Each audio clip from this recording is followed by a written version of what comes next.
Morning सभी students. Subscribe करें channel को, नोटिफिकेशन बेल ऑन करें और जो भी टॉपिक आपको पढ़ाए जाते हैं ऑनलाइन यूट्यूब क्लासेस पर, वहाँ उन्हीं टॉपिक्स को अगर जो भी प्रॉब्लम होती है पढ़ें और मैसेज बॉक्स में कमेंट ज़रूर लिखें। आज हम लोग पार्टनरशिप डिसॉल्यूशन पढ़ेंगे। डिसॉल्यूशन का मतलब पार्टनरशिप पूरी ख़त्म हो जाना, फर्म डिसॉल्व हो जाना, और अगर सभी पार्टनर फर्म से चले जाएंगे तो फर्म ज़रूर डिसॉल्व हो जाएगी। सभी पार्टनर्स। पार्टनरशिप डिसॉल्यूशन और फर्म डिसॉल्यूशन में क्या अंतर होता है? साझेदारी विघटन और फर्म विघटन। साझेदारी विघटन का मतलब होता है कि एक साझेदार चला गया, कुछ में से 4 साझेदार हैं, 4 पार्टनर्स हैं और कोई एक चला गया तो पार्टनरशिप डिसॉल्व होती है। लेकिन अगर फर्म ही डिसॉल्व हो गई पूरी, फर्म का मतलब होता है एक बिजनेस, फर्म का मतलब होता है साझेदारी का एक व्यवसाय, तो अगर फर्म पूरी विघटित हो गई, खत्म हो गई, तो साझेदारी कोई मायने नहीं रखती, वो खत्म हो जाएगी। फर्म बिजनेस होता है साझेदारी का, उसका एक नाम होता है। और यदि कुछ एक पार्टनर चला गया, 4 पार्टनर में से मान लीजिए 4 पार्टनर है A B C D और B पार्टनरशिप से चला गया, तो A C और D पार्टनर बने रहेंगे, उनकी फर्म बनी रहेगी। लेकिन अगर फर्म ही विघटित हो गई तो वो पार्टनरशिप अपने आप साझेदारी विघटित हो जाती है।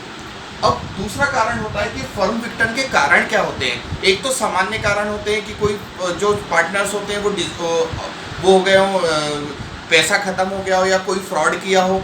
उसके अलावा पार्टनरशिप में ऐसा हो सकता है कि किसी पार्टनर ने किसी पार्टनर के साथ कुछ मिसबिहेव किया हो, बुरा बर्ताव किया हो, या कोई पार्टनर पूरी तरीके से कैशलेस या उसके पास पैसा खत्म होने के साथ साथ उसने ऐसा कार्य किया हो जो पार्टनरशिप की जो एग्रीमेंट्स था, वो जो भी अनुबंध था उसके खिलाफ हो, तब पार्टनरशिप मानी जाती है कि वो खत्म हो गई। किसी पार्टनर के अचानक बहुत सारे पार्टनर्स, जो 4 में से 3 या 2 में से 2 या 3 में से 3 पार्टनर्स की अचानक मृत्यु हो जाने के बाद भी फर्म विघटित हो जाती है।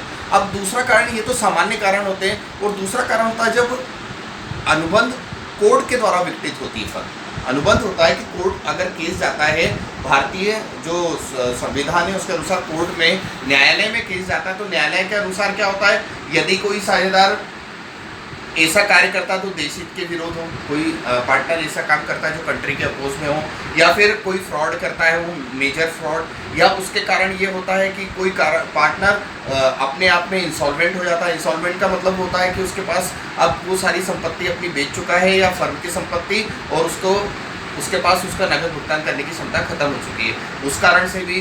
और कोई फर्म के विरुद्ध कोई ऐसा कार्य किया हो जो उचित नहीं है, पार्टनरशिप के अपोज ऐसा वर्क किया हो जो बिल्कुल भी फेयर नहीं है, उस कारणों से भी फर्म और डेट खत्म हो जाने के बाद भी कोर्ट उस फर्म को डिसॉल्व कर सकता है। जब भी फर्म का विघटन होता है तो साझेदारों के जो कार्य हैं वो ऐसे होते हैं कि आपस में संबंध खत्म हो जाते हैं, व्यवसाय के पार्टनर्स के आपस के रिलेशन, अपना व्यवसाय पार्टनर खुद कर सकते हैं फर्म विघटन पार्टनरशिप डिसॉल्व होने के बाद, और वो अपना एक अलग बिजनेस करने के साथ साथ अपने बिजनेस का संचालन कर सकते हैं। इसके बाद अकाउंटिंग के बारे में आपको बताएंगे।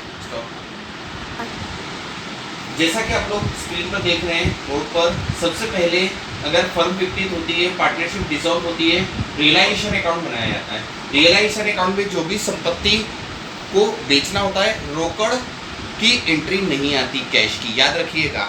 जब भी संपत्ति को, खाते को बंद करते हैं, एसेट्स को क्लोज करते हैं, रोकड़ की एंट्री नहीं आती है। तो रियलाइजेशन अकाउंट में जो भी संपत्ति बेचनी होती है, दायित्वों का भुगतान करना होता है, लायबिलिटी का पेमेंट होता है, एसेट्स को सोल्ड करना, लायबिलिटी का पेमेंट करना। तो इसके लिए ये बनाया जाता है सेटलमेंट के लिए कि कितनी एसेट बची है वो बेची जाएगी या कितनी लायबिलिटी का पेमेंट हो पाएगा। पार्टनर्स लोन का पेमेंट नहीं करते हैं इसमें, पार्टनर के अलावा जो रिलेटिव होते हैं या बैंक लोन होता है उसका पेमेंट होता है इसमें। रियलाइजेशन अकाउंट में एसेट्स को सोल्ड करा जाता है और लायबिलिटी का पेमेंट किया जाता है। सेटलमेंट होता है, ये लास्ट में सबसे पहला अकाउंट होता है। दूसरा पार्टनर्स कैपिटल, ये करंट अकाउंट, साझेदारों के पूंजी खाते या चालू खाते। रियलाइजेशन अकाउंट वसूली खाता होता है, ये साझेदार के पूंजी खाते, चालू खाते। कोई साझेदार का लोन अकाउंट है वो कैश और बैंक, रोकड़ और बैंक खाता। मेमोरेंडम बैलेंस शीट कब बनाई जाती है? जब संपत्ति का हिसाब किताब नहीं दिया होता तो उसके लिए खातों के रूप में मेमोरेंडम बैलेंस शीट बनाई जाती है। एक चिट्ठा बनाया जाता है जिसके द्वारा संपत्ति की गणना की जाती है, एसेट्स का कैलकुलेशन किया जाता है। सभी लोग याद रखिएगा, यह अकाउंटिंग जो होती है बहुत इंपॉर्टेंट होती है और ये फाइनल अकाउंटिंग होती है। इसके बाद कोई अकाउंटिंग नहीं होती, सबको अपना अपना पेमेंट जो होता है या फर्म को पेमेंट देना होता है वो सेटलमेंट कर लिया जाता है। अब दो अकाउंट होते हैं, इसमें डिफरेंसेस वसूली खाता या पुनर्मूल्यांकन खाते में अंतर, या रियलाइजेशन अकाउंट या रिवैल्यूएशन अकाउंट में अंतर। अब सबसे पहले रियलाइजेशन अकाउंट कब बनता है? जब फर्म क्लोज होगी, फर्म विकटित होगी, फर्म में पूरा टोटल सब कुछ खत्म हो जाएगा, एसेट्स को सोल्ड करेंगे, लाइबिलिटीज का पेमेंट करेंगे, संपत्ति को बेचा जाएगा, दायित्वों का भुगतान किया जाएगा। और जो रियलाइजेशन अकाउंट होता है उसमें लाभ और हानि सभी पार्टनर्स को दिया जाता है। अब रिवैल्यूएशन या पुनर्मूल्यांकन खाता क्या होता है?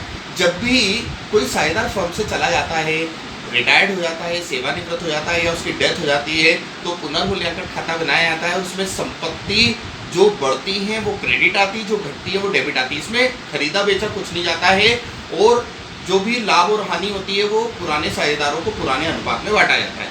इस अकाउंट में रिवैल्यूएशन अकाउंट में उसको पुनर्मूल्यांकन खाता बोलते हैं और वसूली खाता फर्म के वितरण पर बनाया जाता है।